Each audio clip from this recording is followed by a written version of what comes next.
ኢትዮጵያ በዓለም ላይ በጣም ልዩ ከሚያደርጓት ነገሮች አንዱ የጥምቀት በዓሏ ነው። ያንን ስርዓት ከዛሬ 800 ዓመታት በፊት ዓለም ላይ የጀመረ ድንቅ መሪ ነው።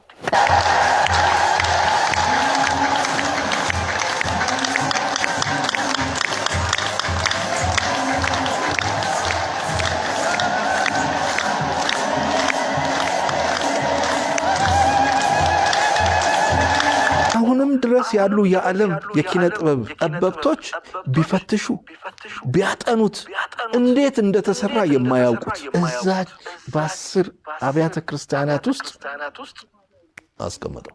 ኢየሩሳሌምም ሄደ አንድ ሰው ቅዱስ ሮሃ ላስታ ላሊበላ መጣ። እኩል ነው። አርሶ አደሩ ገበሬ በእግሩ ነው የሚሄደው። በእግሩ ለወር ተጉዞ ከዛሬ ጀምሮ የሚገቡ ሰዎች እግራቸውን ህዝቡ ነው የሚያጥበው። ልደትን አክብረው እንደገና በእግራቸው በጣም ታሪካዊ ቦታ ነው። ከተለያዩ ትልልቅ ሚዲያዎች ላይቭ እኮ ነው የሚዘግቡት። የሚገርም ነው። ጅማሮውን ስናየው ግን የታቦታቱን ይዞ የመጣው ላሊበላን ነው። የላሊበላን አስተምህሮቶች ቀጥለው ይዘውት ሄደው ዛሬ በጣም በከፍተኛ ደረጃ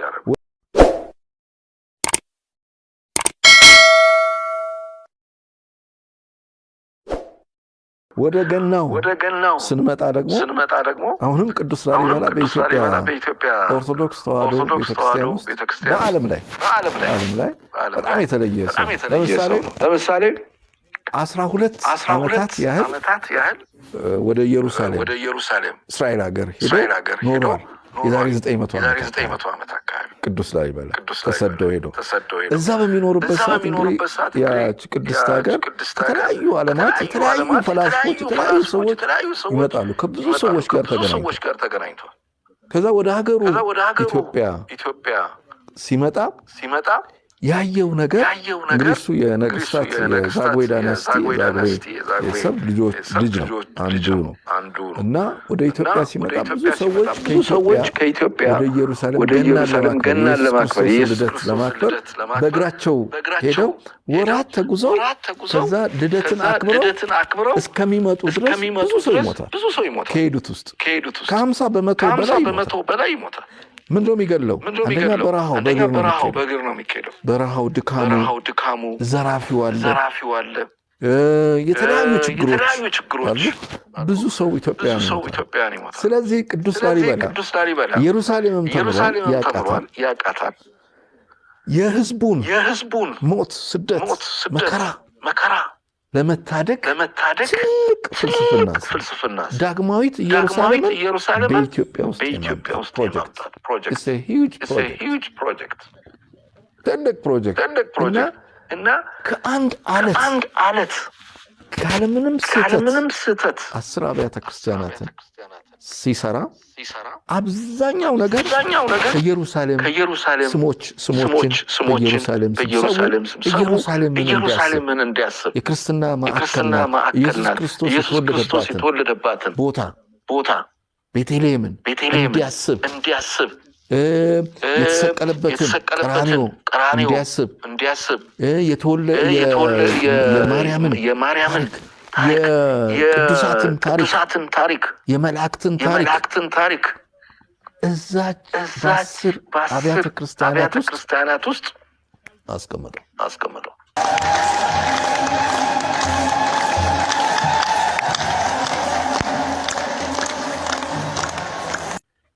ምናልባትም አትኩረን ካየነው ከዳግማዊት ኢየሩሳሌም በላይ ምክንያቱም የብዙ ነገሮች ስብስብን የሰራ።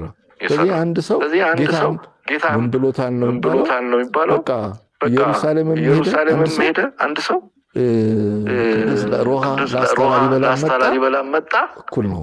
ምክንያቱም እኔ ይታሰብበታል ብሎታል። ስለዚህ ነው ዛሬም ድረስ በዓለም ላይ ያሉ ቱሪስቶች የሃይማኖት ተጓዦች ወደዛ ቦታ የሚጎርፉት በእግራቸው ነው። ኢትዮጵያውያን ከጎንደር ከጎጃም ከዚህ ከሸዋ ከተለያዩ ቦታዎች በአመት ውስጥ አሁን አርሶ አደሩ ገበሬ በእግሩ ነው የሚሄደው ለወር ተጉዞ በየቦታው ደግሞ እግሩን አጥበው ተንከባክበው ያድርበት ቦታ አሳድረው የኢትዮጵያን ትስስር ተመልከች። እንደዛ አድርገው እዛ ላሊበላውን እንግዲህ ከዛሬ ጀምሮ የሚገቡ ሰዎች እግራቸውን ህዝቡ ነው የሚያጥበው፣ አጥበው ነው የሚቀበላቸው።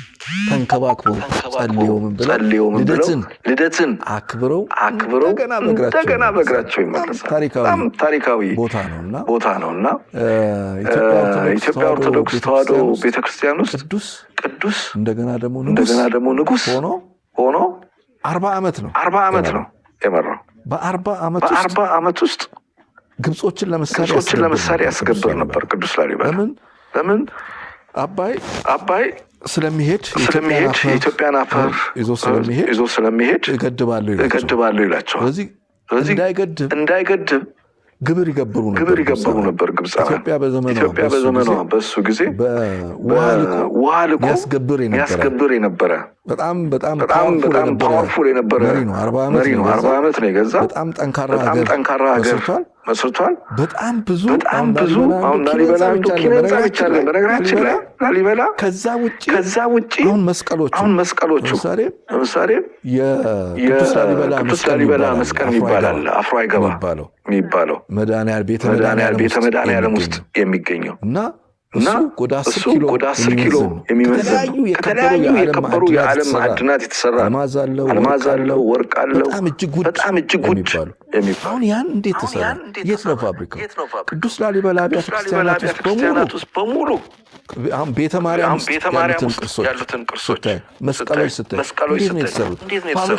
ፋብሪካቸው የት ነበር? አብዛኛዎቹ እሱ በእጁ ይዛቸው የነበሩ መቋሚያዎች ናቸው እና እስካሁን ድረስ ተጠብቀው ያሉ ናቸው። ምን አይነት የክርስትና ማዕከል፣ የሃይማኖት ማዕከል፣ የሀገር አመራር ማዕከል፣ የእውቀት ማዕከል፣ የፍልስፍና ማዕከል፣ የጥበብ ማዕከል እንደነበረ ያሳያል። ያ ዘመን 12ኛው መቶ ክፍለ ዘመን እና ቦታው እዛ አካባቢ እንዴት ነው ወደ ኋላ የቀረበው?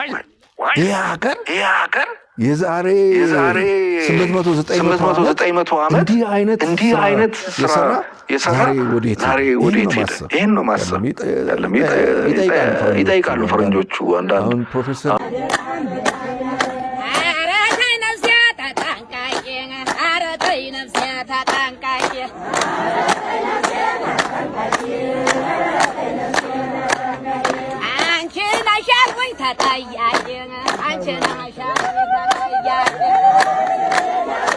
ፕሮፌሰር ዴቪድ ራፍካይንድ የሚባል የታወቀ አሜሪካዊ ኪነ ህንጻ ተመራማሪ ነው። እዛ አግኝቼው ዶክመንተሪ ስንሰራ ጠይቄው ነበር እና እንዴት ነው የተሰራው? እሱ ተመራማሪ ነው። አሁን ለምሳሌ በሩ ነው መስኮቱ መጀመሪያ የተሰራው ከአንድ አለት ነው የተፈለፈለው። ሰዎቹ እንዴት ገቡ? ከላይ ወደ ታች ከስር ወደ ላይ ነው። እስካሁን አልገባኝም ይፈልጋል አልገባኝም አለ። አሁን እሱ ሲናገር ዴቪድ ራፍካይንድ ከዚህ በኋላ ለምንድን ነው ኢትዮጵያ የት ሄደች ማለት ይሄ ጥበብ ለምን ነው በየቦታው እያደገ እየጎመራ? ይሄን እንግዲህ ትውልድ ራሱን መጠየቅ